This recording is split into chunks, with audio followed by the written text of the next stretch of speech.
Live লেসনে তোমাদের প্রত্যেককে স্বাগত জানাই। আজকের আলোচনার বিষয়টা থামলেই তোমরা বুঝেছ, পালিয়ে বিয়ে করা কতটা যুক্তিসঙ্গত এই বিষয়ে আজকে আলোচনা করব।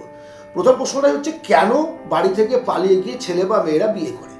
তার মূল কারণটাই হচ্ছে দুই পরিবারের অমত। দুই পরিবারের মানে হয় ছেলে বাড়ি মেয়ে বাড়িকে মেনে নিচ্ছে না, অথবা মেয়ে বাড়ি ছেলে বাড়িকে মেনে নিচ্ছে না।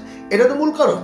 এই কারণেই তো দুজনের যে ভাবাবেগ, দুজনের যে প্রেম, দুজনের যে আবেগ, প্রতিটা বয়সের কিন্তু এক একটা আবেগ থাকে আলাদা। তরুণীদের যে আবেগটা সেটা নিশ্চয়ই আমাদের থাকবে না। আবার আমাদের যখন বয়সটা আরো 70 আপ করে যাবে তখনকার আবেগ কিন্তু আলাদা, এবং দৃষ্টিভঙ্গিটাও বয়সের সঙ্গে সঙ্গে বদলায়। বাবা মাকেও আমি এখানে দোষ দিচ্ছি না, ছেলে মেয়েকেও দোষ দিচ্ছি না, কারণ প্রেমের একটা কথাই আছে, প্রতি অঙ্গ লাগে কান্দে প্রতি অঙ্গ মোর। এটা তো প্রেমের কথা। বৈষ্ণব পদাবলী তো সেই কথাই বলেছে। দুজন দুজনকে ভালোবাসে, দুজন দুজনকে ছাড়া বাঁচবে না। যখন তাদের মধ্যে এই ভাবনাটা আসে, বাড়ি যখন অমত, তখন তারা বাড়ির অমতে গিয়ে পালিয়ে গিয়ে কোথাও বিয়ে করে হয় বাড়ি ফিরে আসে, না হলে নতুন করে একটা জীবন শুরু করে।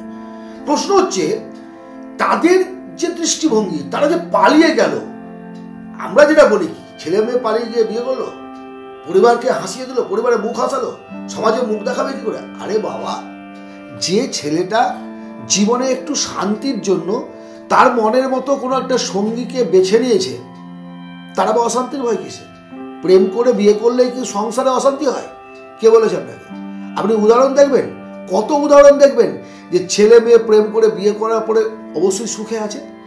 তবে আমার বক্তব্য হচ্ছে, অ্যাজ এ গার্জেন, তোমরা যদি একটুখানি সহনশীল হও, সহ্যশীল হও, হ্যাঁ বেশ, আমি তোমাকে বিয়ে করবো, তোমাকে ছাড়া আমি কাউকে বিয়ে করবো, এই তো ভাবনা। So wait and see. দুজন পরিবারকে বলো, দুজন পরিবারকে নির্দ্বিধায় বলো, তুমি যখন পালিয়ে গিয়ে বিয়ে করতে পারছো তখন তুমি বলতেও পারবে। এবার যখন তারা বিয়ের যোগাযোগ করবে, তুমি পরিষ্কার না বলো যে না আমি করবো না বিয়ে, যদি বিয়ে করতে হয় আমি ওকে বিয়ে করবো। কতদিন বাবা মা সহ্য করবে? কতদিন তোমাকে বাবা মা বিয়ে না দিয়ে রাখবে? অটোমেটিক তারা রাজি হবে। দুই পরিবার হাসবে না, কেউ হাসবে না, সমাজ হাসবে না।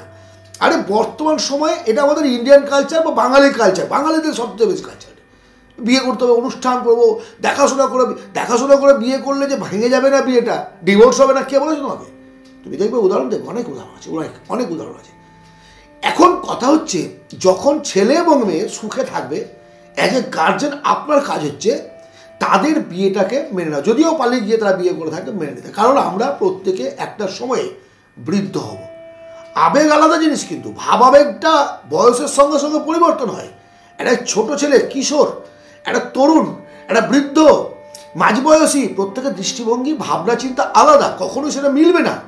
বাট তবুও আপনাকে মেনে নিতে হবে আপনার ছেলের বা আপনার মেয়ের এই যে নিয়ম, এই যে নতুন সংসার জীবন, এই সংসার জীবনটা আপনাকে মেনে নিতে হবে, আশীর্বাদ করতে হবে, অভিশাপ নয়। আমরা কি এই ঢুকবি না বাড়িতে, আর কোনোদিন আমার সামনে আসবি না, এই যে কথাগুলো বলেন, এরপর কি আপনি যখন বৃদ্ধ হবেন কার আন্ডারে থাকবেন? ছেলে মেয়ের আন্ডারেই তো, তারাই তো ভবিষ্যতের আপনার অবলম্বন। এখন আপনি বলবেন, হ্যাঁ দাদা এখন তো বৃদ্ধাশ্রম চলছে, সবাই তো বৃদ্ধাশ্রম, কজন ছেলে মেয়ে দেখে? সবসময় নেগেটিভ চিন্তা করবেন না, নেগেটিভ চিন্তা করবেন না। কারণ আপনি 1 to 2% দেখছেন, দেখে আপনি সমালোচনা করে দিলেন, এটা ঠিক না। সো যখন আমাকে আমার বৃদ্ধ বয়সে আমার ছেলে মেয়ের আন্ডারে থাকতে হবে, আমি প্রথম জীবনে কেন তাদের পিত্তি চটকে দেবো? কেন তাদের পথে চলার পথে বাধার সৃষ্টি করবো? তোর জীবন বাবা, তুই ভালো থাক, তুই আনন্দে থাক, তাই তো? তোমরা কি বলো? তোমাদের তো বক্তব্য সেটাই যে আমি আমার জীবনে বিয়ে করেছি, আমার জীবন সঙ্গী, আমি যেভাবে চলবো, আমার দিনগুলো সেভাবে চলবে। যদি সেই ক্ষেত্রে তোমার সুখ থাকে, তুমি সুখী হও, ভালো থাকো। আবারও বলছি, আমার অভিমত, পালিয়ে গিয়ে নয়, পটিয়ে বিয়ে করো। পটিয়ে বিয়ে করো মিনস বাবা মাকে বোঝাও, দুই পরিবারের মধ্যে একটা অ্যাডজাস্টমেন্ট করে নিয়ে বিয়ে করো, জীবনে সুখী হবে। আশীর্বাদের তো প্রয়োজন আছে না, এবার বড়রা সঙ্গে থাকবে।